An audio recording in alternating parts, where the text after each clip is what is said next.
जिनको सबने भजा है, हर रूप में भजा है।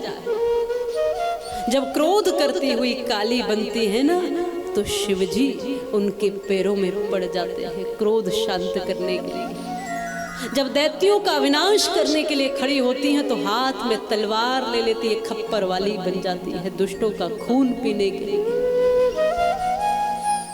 तमाम महिष मर्दनियों के रूप में मां ने अपनी शक्तियों को समय समय पर इस संसार को दिखाया है। सबने पूजा है, महायोगिनी के रूप में भगवान कृष्ण ने भी पूजा है, प्रभु श्री राम जी ने भी पूजा है। जब रावण से युद्ध के लिए प्रभु शक्ति का अर्जन कर रहे थे, सामने अधर्मयुक्त शक्ति है, पाप युक्त शक्ति है सामने है, तो उसको समाप्त करने के लिए परम शक्ति चाहिए ना। इसलिए जब भगवान ने समुद्र पर पुल बनाया, उससे पूर्व भगवान श्री रामेश्वरम जी की भी स्थापना की और माँ भगवती की भी उपासना की, शक्ति तत्व की उपासना की है। क्योंकि अब इन तमाम राक्षसों को समाप्त करने के लिए शक्ति की आवश्यकता है। इसलिए पूजा है श्री राम ने, जिनको पूजा श्री राम ने, जिनको पूजा श्री कृष्ण ने, जिनको पूजा महादेव ने, ब्रह्मा विष्णु महेश, सबको जिन्होंने अपनी शक्ति दी है, ब्रह्मा को शक्ति दे करके अपनी ब्रह्माणी नाम की उनको प्रबल किया, विष्णु को महालक्ष्मी की शक्ति देकर प्रबल किया है, और महेश को महारुद्राणी रुद्र को शक्ति देकर प्रबल किया है। माँ भगवती के चरण नख में आज इन तीनों देवताओं को संपूर्ण ब्रह्मांड के दर्शन हो गए। जब भ्रमण किया ब्रह्मांड में, तो ब्रह्मा विष्णु महेश इन तीनों देवों को महाशक्ति के दर्शन एक नख में, नाखून में ही हो गए। ये इतनी विराट है माँ की शक्ति। अब सोचो, यदि हम सही मायने में साधक बनकर उपासना करेंगे, तो क्या माँ भगवती हम पर कृपा नहीं करेगी? अवश्य करेगी, अवश्य ही करेगी, लेकिन साधक तो बनना पड़ेगा। सिद्धियां तो अर्जित करनी पड़ेगी, साधना तो करनी पड़ेगी।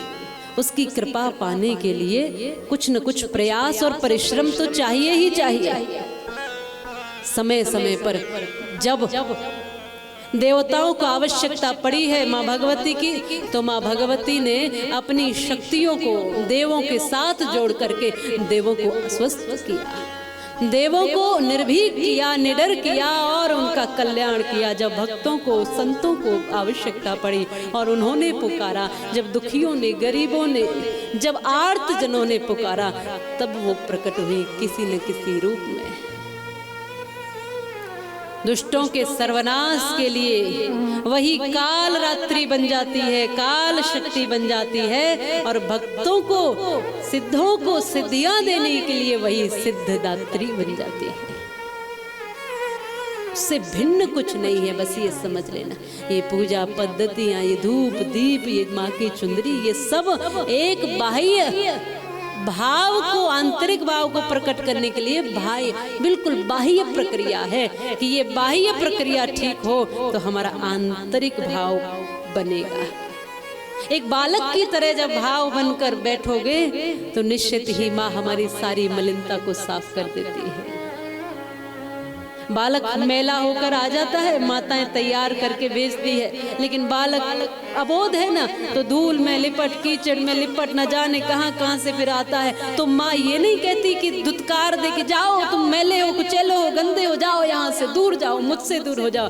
माँ उसको अपने पास लेती है कि और लाड़ दुलार करके कहती है, अरे लाला कहाँ से आए, ऐसी स्थिति बना कर आए। फिर उसको स्वच्छ करती है, स्नान कराती है, पावन बनाती है और फिर सुंदर कर देती है। वैसे ही यदि हम कुछ न कुछ अवगुण, कुछ पाप, कुछ बुराइयां भी लेकर आ गए हैं माँ के पास, तो भी वो माँ हमको दुत्कारती नहीं है, अपनी शरण में लेती है और फिर हमको अपनी कृपा करके, अपने वात्सल्य के जल से, प्रेम के जल से स्नान कराती है और पावन बना देती है, सारी बुराइयों को निकाल देती है, हमको कृतार्थ कर देती है, हमको धन्य बना देती है, हमको ऊर्जा देती है, बल देती है। हम सबके पास किसका बल है? अरे लक्ष्मी के स्वरूप में वही है, बुद्धि के स्वरूप में वही है, चेतनता के रूप में वही है, सब रूपों में तो वही है। जो कुछ भी करते हुए आप दिखाई दे रहे हो उन सब में परम शक्ति तो उसी भगवती की ही है। तो बल किस पर करोगे? रावण ने बल किया अपने अहंकार करते हुए, बल पर, अपनी ज्ञान विद्या बुद्धि पर, लेकिन भूल गया ये सब किसी ने दिया है। श्री राम जी ने सरलता, कोमलता, विवेक और सहजता से उस शक्ति को अर्जित किया है, ग्रहण किया है। श्री राम जी की शक्ति भी तो जानकी जी है ना, हर समय उनके साथ रहती हैं। और जानकी का जब हरण किया रावण ने, तब उस शक्ति को प्राप्त करने के लिए आज परम शक्ति से जुड़े हैं श्री राम, और उन्होंने उस परम शक्ति का आह्वान किया है।